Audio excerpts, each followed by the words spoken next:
as a result of numerous things: geopolitical tension, supply chain bottlenecks, when we went through the pandemic, and all the things that we had to deal with on manufacturing snarls and then getting it across the ocean. That's prompted a lot of companies to now look to reshore, onshore manufacturing back to North America. So there's a lot coming to the US. There's a lot of manufacturing going to China, or sorry, to Mexico for that friend shoring or near shoring.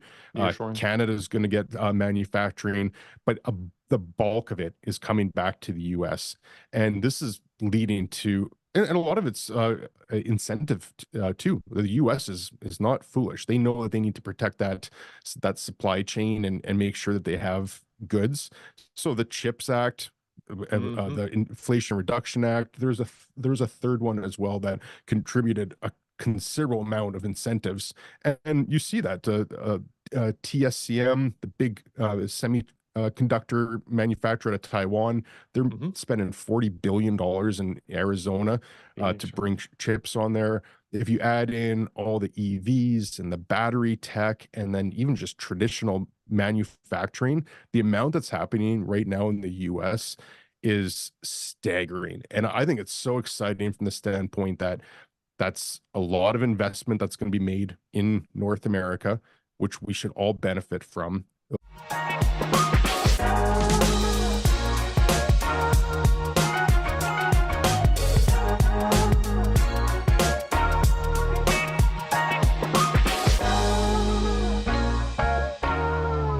Hey, welcome, listeners. Today, I have the distinct honor and privilege of having Chad Griffiths today on the show. Chad is a commercial real estate expert, but he specializes in the area of industrial, the industrial asset class. And I'm excited to really learn from Chad and pick his brain because we spend so much time talking about multifamily and syndications and buying your own building. We spend very little time on that whole class of real estate, and it's a huge sector. So, Chad, welcome to the show today, man. Yeah, thanks, Paul. Excited to be here and look forward to talking anything about industrial real estate. Yeah. Well, you shared before we hit the record button that you live, sleep, and breathe it. So I want to find out how you got to this point in your life. I know you're really successful. You've done a ton of transaction over the last 20 years almost. So you're really dialed in. But how does one fall into industrial real estate? I mean, that's kind of like a very niche place to end up, right? Yeah, falling into it is a great way of describing it because it was purely accidental. I bought and sold a few houses out of university, and I wanted to do real estate. So in 2004, I actually started in residential real estate as an agent, and I did that for a year and didn't see a long-term path on it. So in 2005, I made the switch over to commercial, and I thought I'd be in office towers or shopping malls or selling investments. I didn't even think of industrial as an opportunity at the time. It just so happened that our office was heavily focused in industrial. So by sheer luck, and it turned out to be an awesome accident because it's shaped my entire career and life. But that's why, is because everybody was focused on industrial. It just seemed natural that if I was going to learn the industry, it'd be from people that are actively doing it. So that was almost 20 years ago. And fast forward now, I'm partner in the firm, done a considerable amount of transactions. And then I also started investing in industrial properties myself back in 2014. So with a small group of partners, we've been trying to add a property every year. And our portfolio right now is about 165,000 square feet worth of industrial property. So like I said, I work in it every day, still as an active broker, but I have my own portfolio. And then I have a YouTube channel where I talk about industrial real estate all the time. I'm always reading from morning until night. I'm reading about industrial real estate on trends or what's happening in the industry. So it's not an understatement to say that I do live, breathe, and sleep industrial real estate.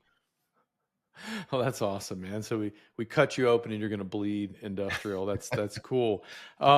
It's really interesting though, as you're talking, I'm just reflective about how you say it was kind of an accidental journey. So many successful business owners and entrepreneurs that I have interviewed and just know in my own personal life have gone the accidental route, right? You think you're going to go one way and you got this plan and this vision, and you're doing, everything you know to do, and then all of a sudden you hit a fork in the road, and sometimes you get knocked, you get blindsided by the truck or whatever, and it knocks you in a completely different direction. You're like, what am I doing here? And then all of a sudden it turns out to be such a serendipity, right? And such a blessing. So it's kind of cool to hear that, your story too. I've said serendipitously numerous times actually describing that journey. It was complete luck and accident, but it was being in the right place at the right time. It was I wanted to make a switch, and industrial has a lot of parallels to other subcategories of commercial like office and retail, but on the other hand it's completely different as well. So it's been very exciting. I'm very glad that I made the decision that I did to do it, because like I said, it's shaped my entire life. Well, that's fascinating. So let's dial it back a little bit and educate a lot of our listeners on what is the industrial asset class. I mean, when you say industrial, what does that mean? That's a great question, and the answer to that question has actually changed and evolved over the 20 years that I've been doing it now. From when I got into the business, I knew very little about industrial, but if I had to picture it, I would have thought heavy industrial, like a mechanic shop or a welding shop. When I was younger, I worked in a steel factory. So it was just massive steel factory with welding and cranes, and it was dirty. That's probably what I would have thought about 20 years ago. But now it's evolved to, and this is largely because of e-commerce, it's evolved to, when people think of industrial real estate, they tend to think of large warehouses now. So it could be a big Amazon fulfillment center that probably went up in everybody's backyard. If you're in a major city listening to this, you probably have an Amazon building that just went up, probably outside of an airport or close to a major highway, but you can actually see that building now. Whereas historically, a lot of these buildings were deliberately tucked away in industrial parks out of the public purview. So it wasn't front and center. So people really had to think what an industrial building was 20 years ago. But now with warehouses everywhere, like in my market, if I'm driving from my office to the airport, all I see is warehouses. So like it's changed quite a bit. What I like to, how I usually describe industrial, because even though industrial is a subcategory of commercial, industrial also can be broken down further, and there are differences. So I still think manufacturing is one of the major categories. And I describe a manufacturing building as anything where things are made. So that can be a little widget shop. It can be the Boeing factory in Everett, just north of Seattle, and everything in between. Anything where something is made, assembled, manufactured, I'd call that a manufacturing property. And a warehouse would be anything where things are stored. And an Amazon building is a good example of that. Things come in one truck, thousands of trucks really. They get sorted, they get repackaged. They might sit in the warehouse for an hour. They might sit in the warehouse for several weeks. But at some point, they're just used to be stored, and then they get shipped out to the end user, or to me if I'm having an Amazon package delivered to my house. So that's the warehousing side. And that's the one that's become very prevalent over the last few years, just as a result of that e-commerce. And then a third one that I also think is a very big sector of the market is flex space. And for flex, I would say that that's any industrial building that's zoned industrial. It's an industrial building, but it's used for purposes other than manufacturing or warehousing. And and I own a flex building, this is a perfect example for it. It's an industrial building. It's right on a main road, but it's still in an industrial park. And our tenants in there, we have an office user, a hot tub retailer, a flower shop, a cabinet shop, and an equestrian store. So none of those uses are actually industrial by nature, but they're in an industrial building. So flex is also very common. There's all sorts of buildings that you wouldn't think would actually be zoned industrial, but that also makes up a big section of the market. Do you think the rise, and you talk about Amazon in the last 20 years, so you've seen all these massive changes in how consumers shop, right? Where we used to go to the shopping mall, which is it's an industrial commercial. It's a commercial building. You probably wouldn't classify it as industrial, but commercial space. And we've since changed our habits to your point, going to Amazon or going online and having something delivered to us for at least the things that are sort of the day-to-day things that we need, where there's no experience involved in it, right? Where I know back in the day we used to go to the mall for the experience, and now generally most experiences you get at malls aren't very good anymore. No one wants to go there, right? In the old traditional mall. So um, has that resulted in a major shift in industrial, moving towards industrial? And how is that impacting like these malls and things? Is there a use for those in industrial? What are you seeing there? I know I'm kind of a little around the map here on the question, but I'm kind of trying to find my question. But we've just changed the way we've done business as a consumer and as a nation, right, and as a world, where it's brought to us instead of we're going to that. And so that's got to reflect massively in the commercial real estate world.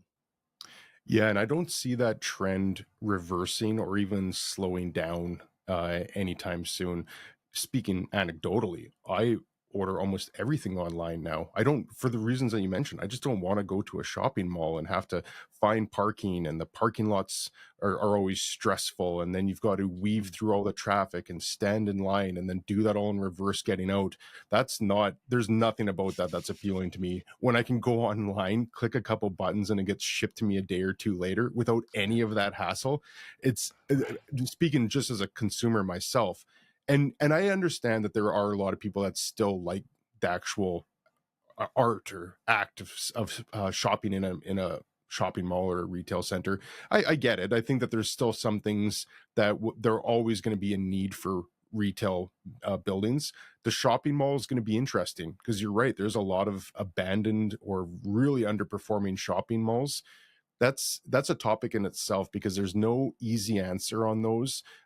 In theory, they might be able to be redeveloped into a distribution center, but you run into all sorts of challenges on the building wasn't engineered to have that much traffic. So the the parking lot, the entrances, nothing was designed to have that much industrial traffic coming to it.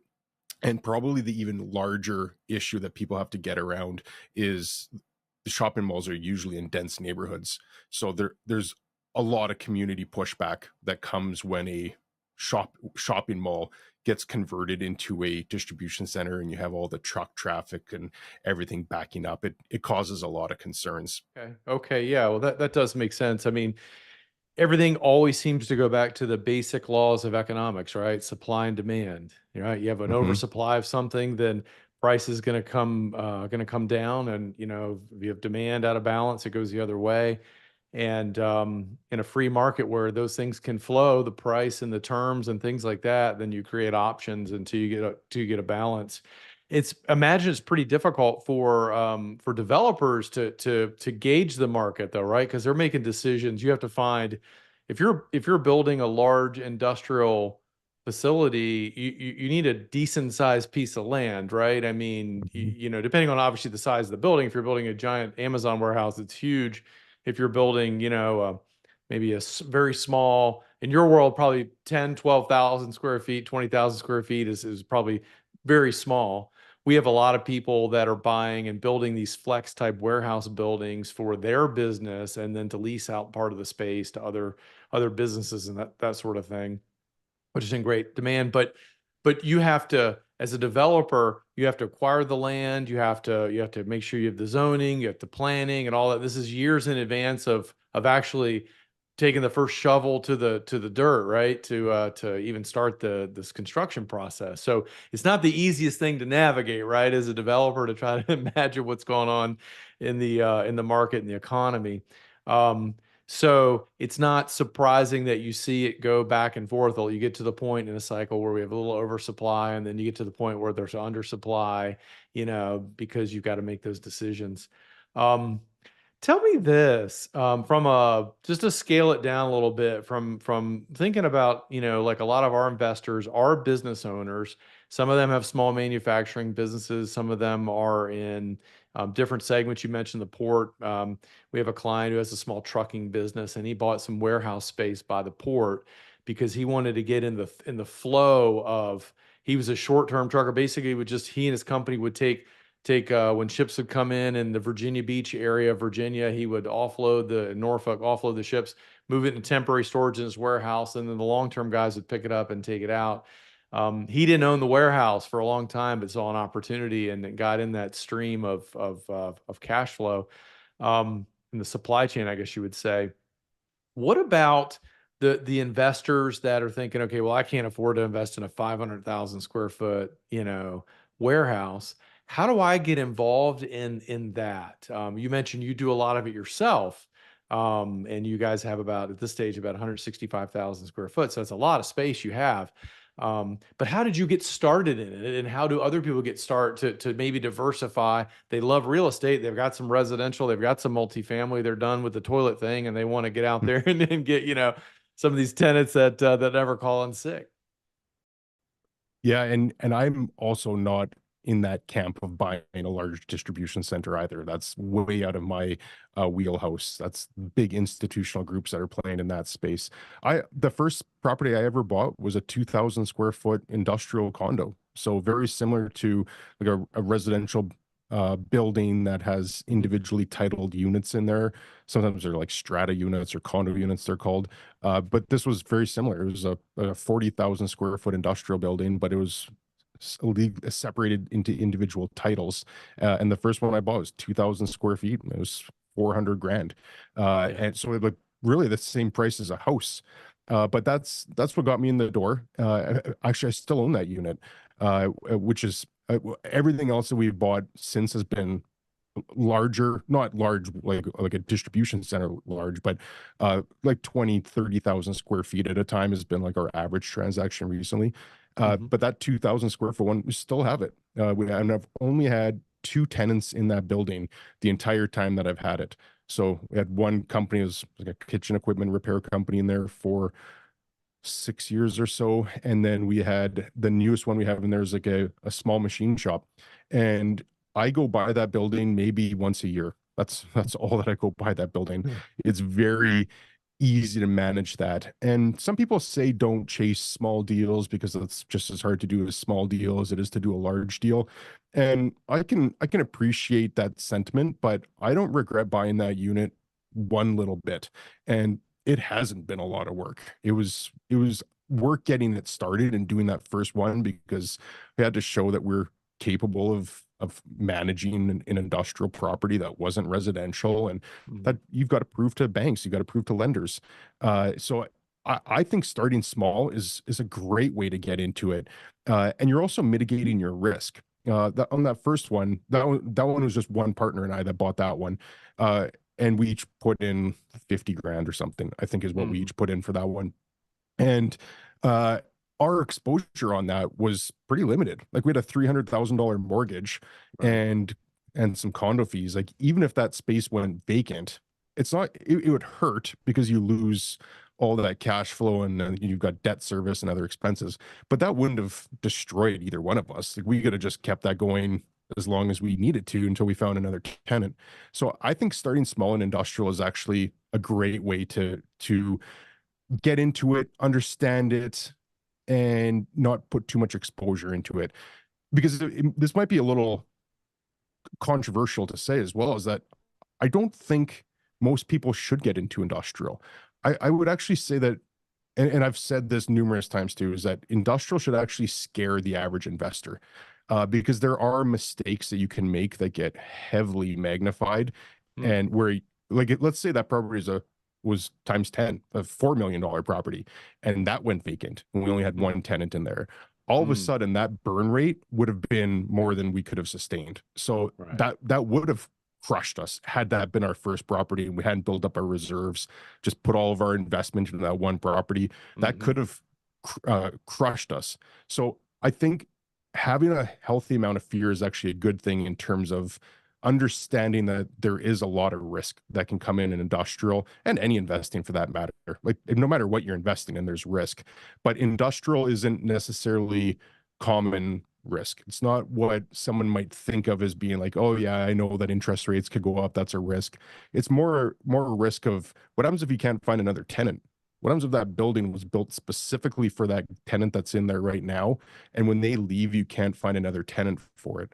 Like that's non-systemic risk. So like that's a really big issue that I think people need to be aware of. But if you're prepared to spend the time and effort and energy and really get to understand everything, and you're prepared to start small, I think that that's just the best way to do it myself. And that's interestingly what I did. The other way to do it is look to partner with somebody that's done a project like that in your market. Perhaps they're looking for an equity partner. Perhaps it's just you pay them a small management fee and you guys go in equally. There's all different types of ways to set up a system like that. But I would be very reticent, and I would certainly not recommend to anybody to just go and say, okay, well, I've bought multifamily, I've bought some houses, I'm just going to go and buy a warehouse. I'd caution people to think twice before doing that. And if that's what you do want to do, make sure you've got some really good guidance along the way. Like have a really good broker working with you, have a contractor that can give you pricing on things that might need to change, have a broker that specializes in the area, like really have a full team around you, even if it is a small property. And once you get to a level where you know the market intimately, I think of it as you have knowledge that the average person doesn't have. I could give you a competitive edge. But if when you have that competitive edge, that's smart money in my mind. Dumb money is not knowing what you're doing. And that's the risk that a new investor runs into when if they're not prepared to spend that time learning it up front. That makes total sense. I mean, the idea of like residential real estate investment, if for some reason you don't like plunging toilets, or your management company, you just don't want to deal with that, and you're having a hard time finding tenants, or you just whatever, you can sell the property pretty easily in most markets. And if the market happens to be down, you might take a little bit of a haircut, but it's not like the end of the world. But when you're talking industrial space, like for instance, your 2,000 square foot, when you have one tenant, if that one tenant again doesn't stay for whatever reason, maybe they become insolvent, maybe who knows, or they just finish the end of the lease and leave. Now you've got this potential gap that what do you do? And it could sit vacant for quite some time. And it's not like, people are lining up. People don't have to live in an industrial space, right? And by definition, they won't. And so it's not like there's sort of a ready-made market for it. So it is riskier, but what you're saying is you can mitigate the risk with intelligence and knowledge and understanding. And you made a point too that I echo this a lot. A lot of people, when people start investing in real estate, everyone knows a residential real estate agent, right? I mean, and there's a lot of them out there, and there's many really, really good residential real estate agents.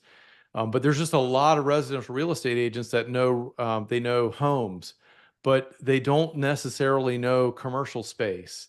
And it's a different world. And I know that commercial realtors generally, if the universe in an area is maybe a couple thousand residential real estate agents, there might be 100 or maybe a couple hundred of the commercial side. And then to your point, even narrowed down even more in one subsector of an asset class, who know each other and understand the market and can help you understand the risks that are involved and contract negotiation, and the fact that, okay, well, if you buy it, then you're going to want to lease it to somebody, but you've got to vet the tenants, and it's different than vetting a residential tenant, and and what comes with that. And so I just want to underscore the importance of working with somebody who is in the commercial world, who knows what they're doing, because there are a lot of holes in the mines in the minefield that you could step into, right, if you don't know. But on the other side, if it's done right with proper guidance and eyes wide open and done in a measured way, it can be a really nice addition to your portfolio, right? I think so. I've got all my real estate is in industrial right now, and there's reasons to be afraid of it, because of the mistakes, the downside risk. But the reasons that I love it, and why I do think there's so much opportunity is going back to that Amazon example. That's an extreme, because I don't have a single tenant that has their credit worthiness or on a 15-year lease. But generally speaking, you're dealing with corporations. So you get to understand their financial situation by reading their financial statements. What's their revenue? What's their expenses? Are they keeping any retained earnings? Do they have an expense line item for rent? And does this match up? Like, have they been able to pay that rent? Will they be able to afford this? Like, you can start doing some analysis to give yourself comfort that that tenant is a going concern and that they're going to be able to pay their rent. And then typically you are getting longer term leases. So 5 years is pretty common. Sometimes they're shorter. Like I have a couple tenants that are month to month, but those aren't common. Most of them are on term leases. You're not dealing with issues after 5 o'clock. If it is something minor, the tenants just take care of it themselves. And it's just much easier to scale from a management standpoint. I've owned some residential a number of years ago, and you're always dealing with issues. It's just nonstop maintenance that you're having to deal with that.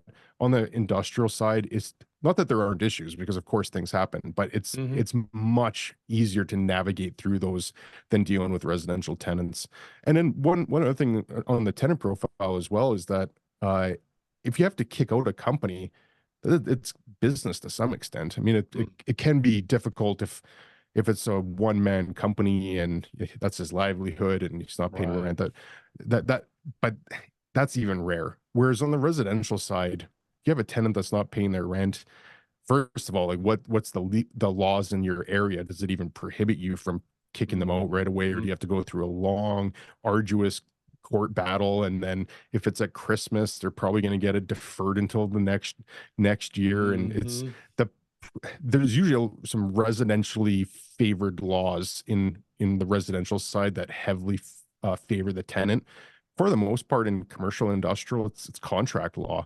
So whatever two parties agree to, so providing it's not illegal, that's the contract. So there's provisions in there that just make it a lot easier to be an industrial landlord, and the process of actually managing the tenants and collecting the rent and having the ability to foresee how long you're going to have them as tenants in there for. And sometimes they're pretty sticky, so they don't move. So you might have a tenant for 20 years. There are a lot of reasons that I really like industrial, but I always temper that by saying there's downside risk too.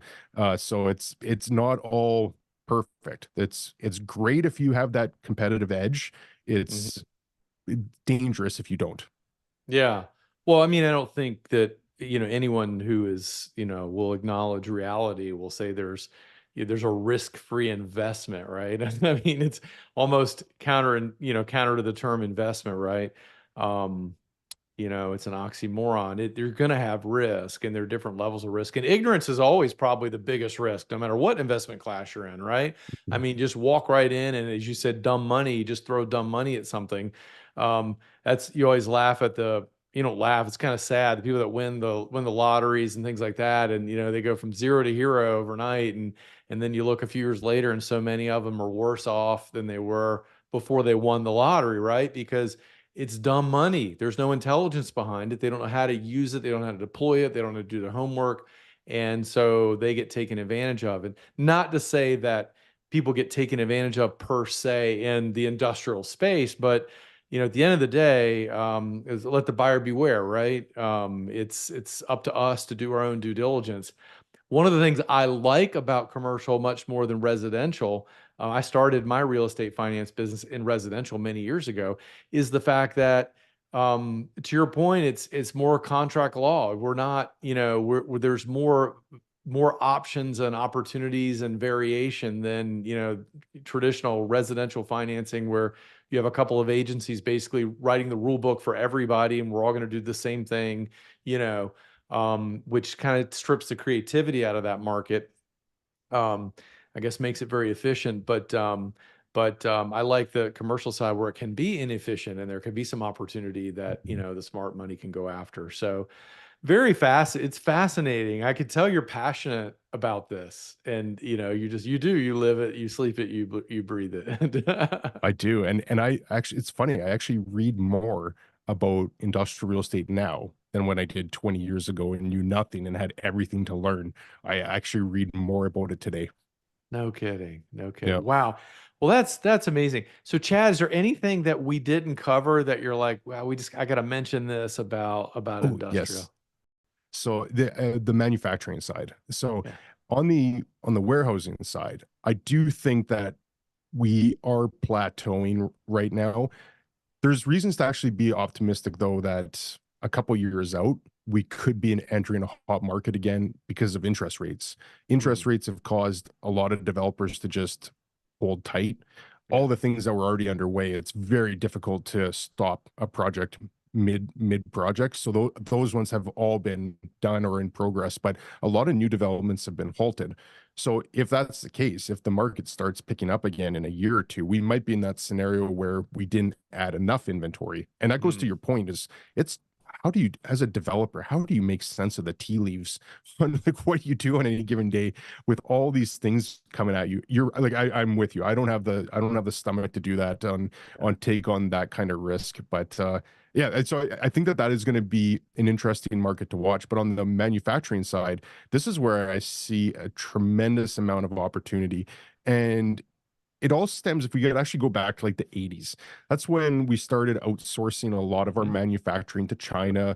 Whole bunch of things led up to like almost the perfect storm for China to take advantage of the situation and attract so much capital and so much manufacturing. And that continued for a good 40 years. But Mhm. now, as a result of numerous things, geopolitical tension, supply chain bottlenecks, when we went through the pandemic and all the things that we had to deal with on manufacturing snarls and then getting it across the ocean, that's prompted a lot of companies to now look to reshore, onshore manufacturing back to North America. So there's a lot coming to the US. There's a lot of manufacturing going to China, or sorry, to Mexico for that friend shoring or near shoring. Nearshoring. Canada's going to get manufacturing, but the bulk of it is coming back to the US. And this is leading to, and a lot of it's incentive too. The U.S. is not foolish. They know that they need to protect that supply chain and make sure that they have goods. So the CHIPS Act, Mhm. the Inflation Reduction Act, there's a third one as well that contributed a considerable amount of incentives, and you see that TSCM, the big semi conductor manufacturer out of Taiwan, they're Mhm. spending $40 billion in Arizona to Phoenix. bring chips on there. If you add in all the EVs and the battery tech, and then even just traditional manufacturing, the amount that's happening right now in the US is staggering. And I think it's so exciting from the standpoint that that's a lot of investment that's going to be made in North America, which we should all benefit from. There'll be a ton of jobs that get added. And you look Mhm. at some of the areas like the Rust Belt as an example, which has had a difficult 40 years, essentially, as we started offshoring everything and Mhm. steel went and all the manufacturing in the Rust Belt that went with it. They've had a more difficult than other areas, anyways. I think there's a lot of skilled labor in that market that is eager to work, and I think that there's Mhm. going to be a lot of manufacturing that comes up in that area. So I'm very optimistic on how the industrial sector looks for the foreseeable future, really. I don't, we continue to have population growth across Mhm. North America. That's not Yeah. slowing down for better or for worse, or whether the type of people that are coming in are, that's a decision that people far smarter than me need to make. But we are having a lot of population growth that's going to drive discretionary spending, which is going to drive demand for more warehousing, Mhm. e-commerce. And then we have this manufacturing boom that we're going to go through, which is going to add so much activity, and then all the spin-off activity. If that TSCM has that big $40 billion project, think of all the other businesses that need to Right. service that and service the jobs, and HVAC companies and electrical companies and plumbers and everything that Right. just goes with it. It'll just have a tremendous trickle down impact. So that's what gets me actually like pretty excited for the long term of industrial, is that I just think that there's so much runway ahead, and there's so many reasons Mhm. to be optimistic for the foreseeable future, really. Well, that is exciting. Just kind of vision that you've put out there, and and I agree. I think you're absolutely right. You know, it's interesting. I've often had this conversation with people about this idea that, the offshoring, primarily the reason we did it was, inexpensive labor, right? I mean, end of the day. And now, though, that you look at where we are technology wise and with robotics and things like that, you may have a capital investment up front, but your labor needs are different, right? It's more skilled labor to manage the machines and, and deploy that. It's not putting nuts on bolts like it used to be back in, the original Henry Ford days of the old assembly line. And what was interesting about 10 years ago now, I took a tour of a Nucor steel plant down in North Carolina. It was part of a business group. We went down and toured them. And it was fascinating because they had taken an early approach on modernizing the plant and using, more technology that was kind of in fashion for that day. And I was talking to the plant manager, and he told me his plant in North Carolina was producing, and now I'm paraphrasing, it's been a while, but a significantly larger amount of steel with like 1/3 or 1/4 of the workforce that he used to have to manage at a steel mill up in the Northeast in the old traditional way to do it.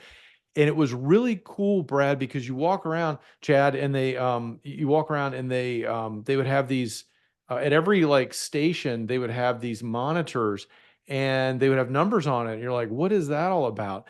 And they told us that those are the team incentives. So they could see in real time how their team was producing compared to the other shifts that were producing. And so they were using feedback, they were using technology, and they were bonusing the employees were involved in this profit stream, right? And so everyone was benefiting from the technology and the local manufacturing and the advancements. It was just win across the board. And then you don't have to ship the steel all the way across the ocean and the things you were talking about, supply chain issues and disruptions and, having to get through the Suez Canal, which can be problematic these days, right? And the Panama. And Panama, right? Yep. Since Yep. we gave that back. So, anyway, that's exciting. So we have a bright future in industrial, specifically manufacturing and maybe warehouses, to your point, as the market turns. I think we'll see some interest rate improvement, hopefully the next year or two. We've been saying that for a little while, so we're hoping that it manifests. But anyway, so this has been great. So how can I know you've got a great YouTube channel with so much information and education, because I know you're not just reading, but you're also taking it to the street and educating, right? You're processing it and synthesizing it and delivering it. How can people get to your YouTube channel, and where else that you have some of your insights? Yeah, the handle is just at industrialize. And if you just search anything industrial real estate on YouTube, I've been one of the few people that talk about it extensively. So you'll see me pop up. And then I also have a website, industrialize.com, where I put a fair amount of content on there as well for completely for free. Industrialized.com or Yeah, at no D, industrialized. just industrialize. Oh, industrialized, no D. Yeah. Okay, very good. I'm glad I got that. Okay, perfect. Industrialized.com. Well, Chad, this has been awesome.